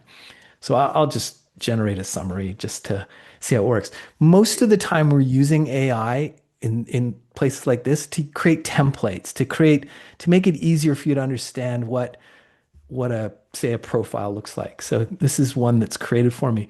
Again, the way this was generated was based on what I entered already. It hasn't gone out and found information about me. It's just interpreting based on my role and what it understands about CanAdapt itself already. So I'll just accept that. Now we land on my homepage. This is Each of you will have your own homepage, which brings everything from across CanAdapt here into one place. You'll notice you've got your own feed, and this are the posts that have come in from the next networks that you follow. Currently, as a new user, the only one I'm following is CanAdapt. But over time, if I like, for example, go look for or join a group, I'm going to go to groups here. So I'm going to click on my groups, and right now I'm not following any groups. So if I want to, I can either click this plus button, do a search. I'm going to see what's in the adaptation space.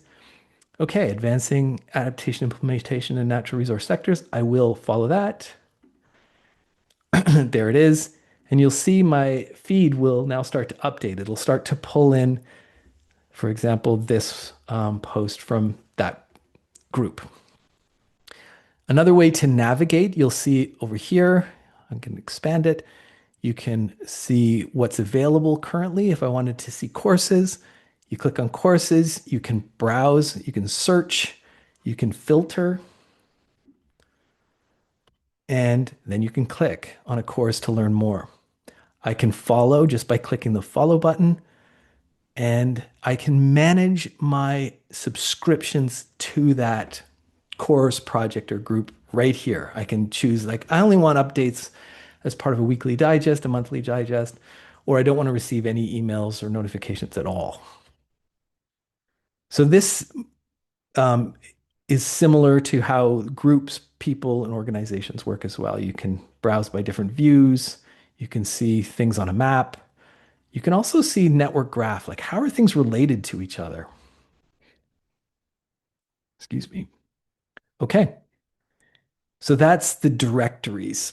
The news feed, which each of you will have access to, I've already shown you. The last thing I wanted to show are tasks. You'll see this little button up here in the top right. Rick, Oh, sorry, just jumping in real quick to see if you'd like to take any questions. oh Just yeah, pause for a second to see if we can troubleshoot anything. got it. Okay. Okay, so some people are having issues signing in. What Mhm. advice would you have for them? So like I said, that's one of the common things about really any network is we're dealing with email providers that sometimes cut or interrupt the email notification. So like I showed at the beginning, ideally you look into your spam folder to see if it's in there, or you find and if it's come through, you find the URL and then paste it into the URL, and that should get you in. And that's kind of a first time thing. So that should solve some of the problems you're seeing. We have noticed that there are a few really aggressive email providers out there. For those, we totally encourage you to just stick with us. Ping one of our team members. We'll put up an email address and we'll troubleshoot you. We'll help you troubleshoot that. And that's kind of, again, it's a one-time thing. Once we solve your account creation or login issues at the beginning, it shouldn't be an issue there going there forward. So hopefully that answers it. Oh yeah, if you're using something like Hotmail, you do have to have access to whatever email account system you're using. Um, We don't have to address specific situations, but the team is more than happy to help out. If you want to email us at info@canadapp.network, we can help you figure out your specific situation. Thank you. Thanks, Niharika. And for those of you who are wondering who that voice is, that's Niharika, our network manager. There she is. And we have a whole team behind the scenes here that are standing by to help anybody with their specific issues. Again, this is a new platform, and the account creation authentication is just going to take time for CanAdapt to get registered with all of the email systems out there. It's unfortunately one of the inevitable challenges of new platforms. You have to navigate the time and build up your reputation. Any Niharika, anything else I should I think address? we're good to go ahead to the next section. Okay. So what I was going to point out was each of you will have been assigned as a new account these tasks in the top right corner here. These tasks are onboarding tasks. They're the little guides to help you navigate through the platform. So you can see post your first update. It tells you a little bit about what that is. Post a comment. These are things that will get you familiar with the platform. And once you say post your first comment or click the first like button, we imagine things are going to get a lot easier as you experience it for the first time. Aha, the email. Yarika, do you want to share that in the chat? Absolutely. Okay. If you have some questions, you'll notice there's an FAQ as well that hopefully will also answer some of your questions, the higher level questions, but even some specifics. I should now, if everybody's okay with it. Again, I didn't want to jump too fast because I think there will be some people that are kind of banging away on their keyboards as they set stuff up. But I will now just introduce how the AI works, because that's a question that's coming up a lot, and a lot of people have questions about that. Okay, so CanAdapt's use of AI, again, I want to stress, is optional, but it's also really useful, and we use it in a number of ways. So you'll see this little friendly robot here in the bottom right. If you click on him, you'll see it opens up a chat here in the right. And this is a great place to answer questions or to ask questions about really anything related to adaptation in Canada or globally, or specific questions about CanAdapt itself. So you'll see you can ask questions. Tell me about the NAS, the National Adaptation Strategy. So general questions like that are perfectly fine. You'll see the AI doesn't just answer the question, but also answers it from the context of CanAdapt. So it provides links, as you'll see, to different groups or projects that can help you connect. It also can connect you to or ask further questions about what you might want to do with that. So you'll notice that down here, there's also the AI is asking for your feedback. And that's an important part of how CanAdapt is using AI. We want it to do more than just be there to help you navigate the complexity of the ecosystem of adaptation in Canada. We also would like it to help get you engaged with it. So getting your feedback, asking from you what you need, what you like, what you don't like. So I can say here, am I satisfied with how clearly the site currently connects CanAdapt's work to the NAS? And I could say, I guess so, but I really need more commentary on how the NAS is impacting climate policy going forward. So that feedback will be submitted to our team, and we'll use that to help guide the growth and the evolution of the platform.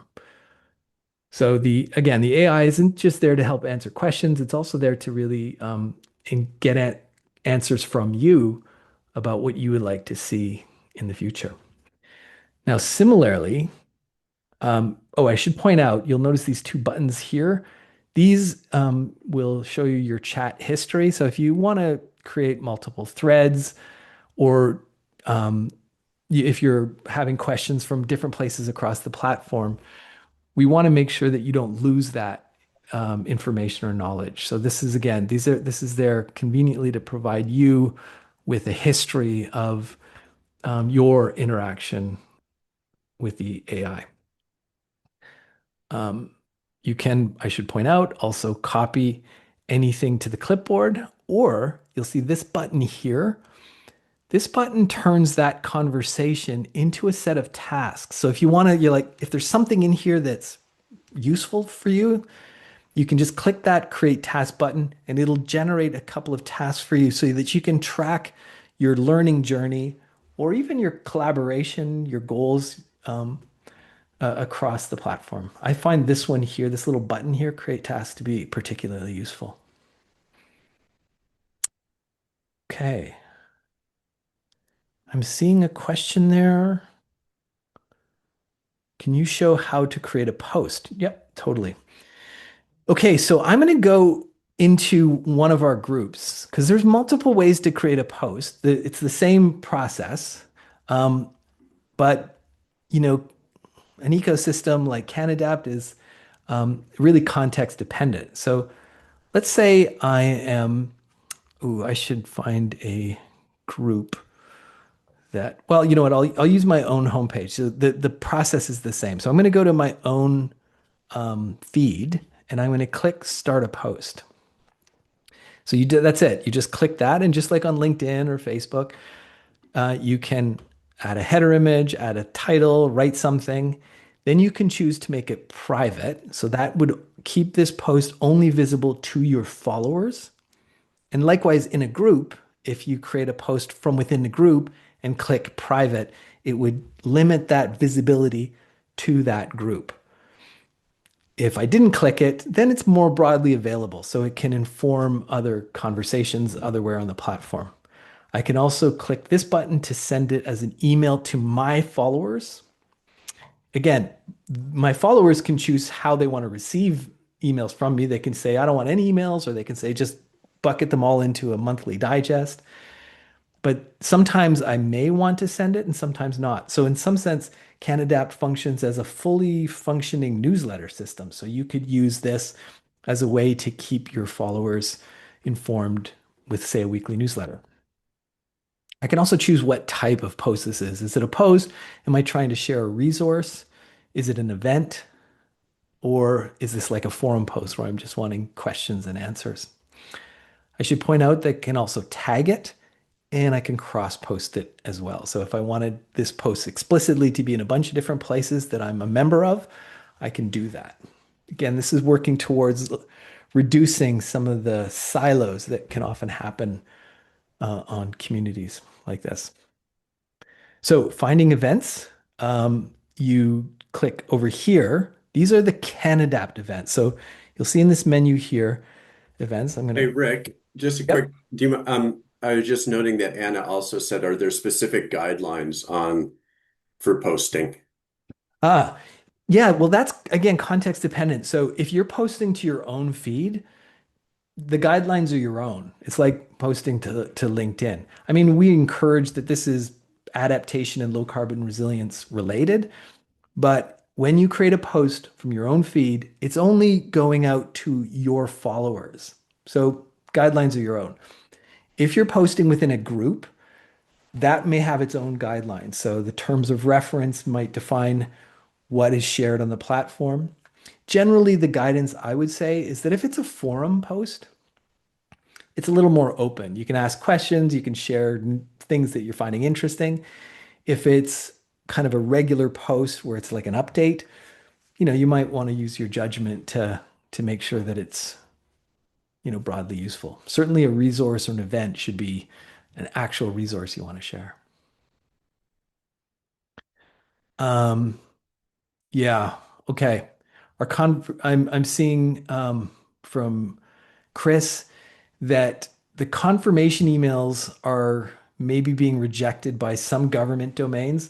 Again, super common in the early stages. We're just not whitelisted yet. As a new platform, it just takes time. So until those government IT systems whitelist us, which will take a couple of weeks or days or weeks, it's really hard to say. It's not up to us. Your email might get rejected. So what I recommend is using like Gmail or whatever your personal account is. Instead, it's just more likely to get through. I'm seeing a question about the projects. Okay, so what would be the intended users of the project area of CanAdapt? Okay, so it's a great question. Okay, so projects are really anything that is related to adaptation or low carbon resilience. So you can experiment. Again, you can create any project you want, keep it in draft as a way of just getting familiar with the platform. But you, as a guidance, I would say at CanAdapt, we're looking for, real world ideas or projects, initiatives that are intending to have some sort of impact in the climate adaptation space in Canada. That's what we would like to see, but that shouldn't limit you, like especially as you experiment with the platform. So I'm going to show you how to get started in a way that gets you comfortable. So if you go to, again, to your homepage, this home button and then your own feed, and you click on My Projects, you can create your own project. Just click on the button there. So I'm going to create a project called Saltwater Intrusion in Halifax. Okay. For the first thing is the platform's going to check to make sure that project doesn't already exist, because we're trying to avoid duplication. If it doesn't, you just click add your own project. And yes, I do want to add a project.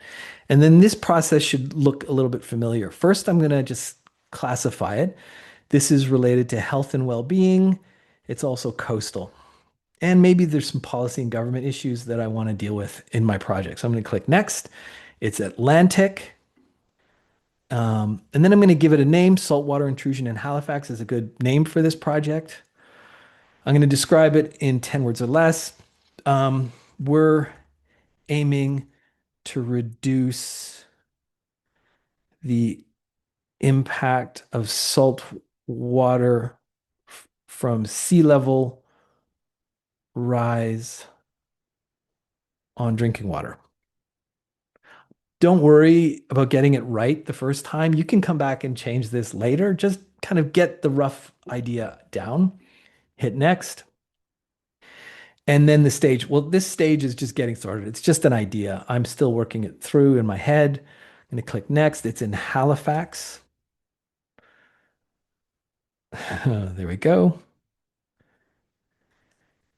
And I'll give it a name, Halifax Saltwater.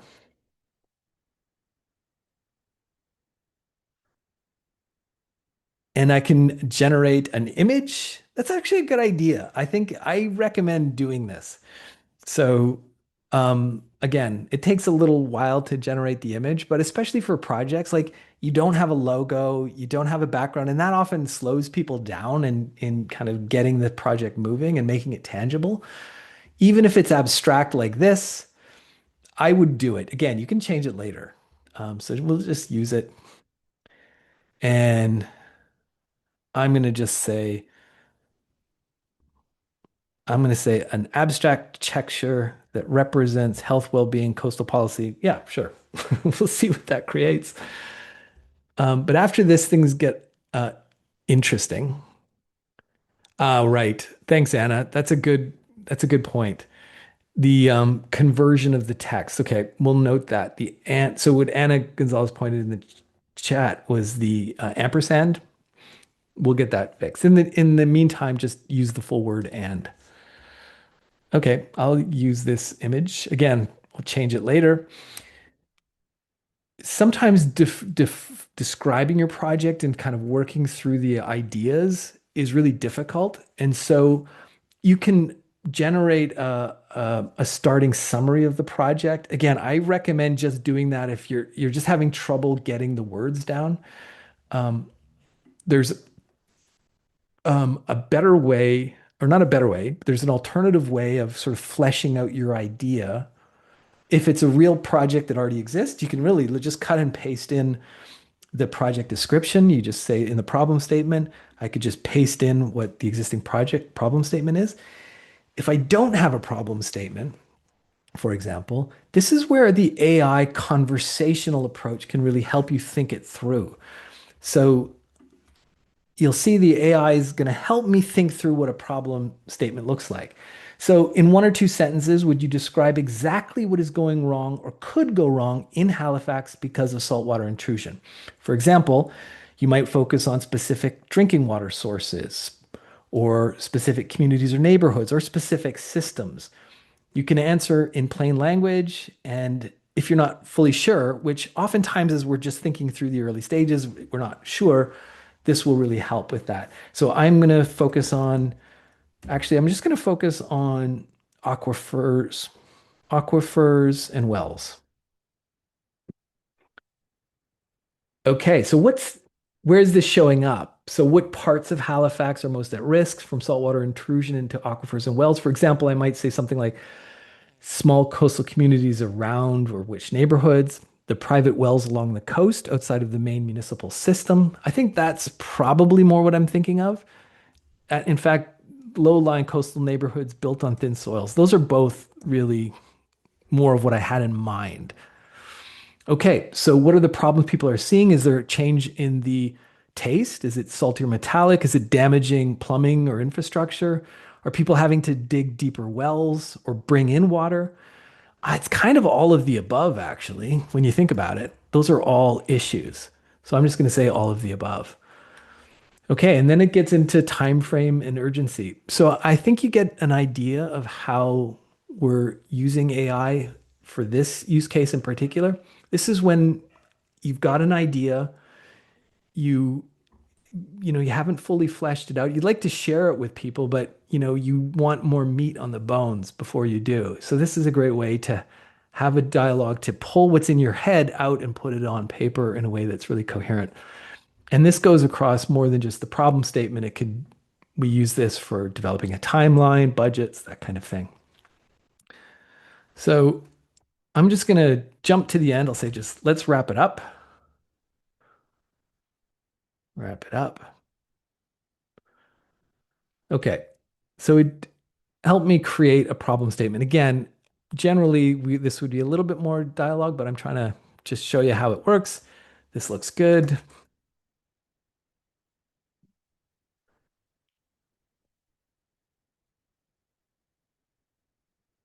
And it will submit it for me into there. So I've now started to develop my project. So again, this project is in draft still, so it's not visible to anyone else. It's just me. I can still share it with other people. So if I wanted to get people to start to collaborate with me, I can just grab the link. So I just go here, grab the link here, and just share it with people. And then that will give them direct access to it and they can join. So they can click that little follow button that will appear. And once you do that, you'll see I'm going to click on the settings, and that gives you quite a bit to turn it from just a page where you're, say, promoting or sharing information about the project into something that's a lot more robust. It can become a full community management hub. So you'll see I can add a lot more pages. There's a whole bunch of pages options. For example, something we haven't talked about is like maybe I want to add a photo and video gallery for people so that people can see what's happening on the ground.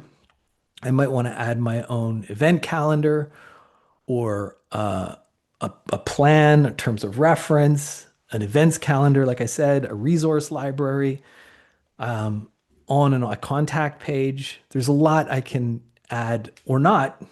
And then once I add it, so let's say I'm going to add a posts section. So I'm going to add a whole page and I can rename it and call it whatever I'd like. But then I can also choose who can see it. So maybe I want this to be members only. I don't want it to be broadly public. In that case, I can just toggle the visibility and even choose who can post and then hit save.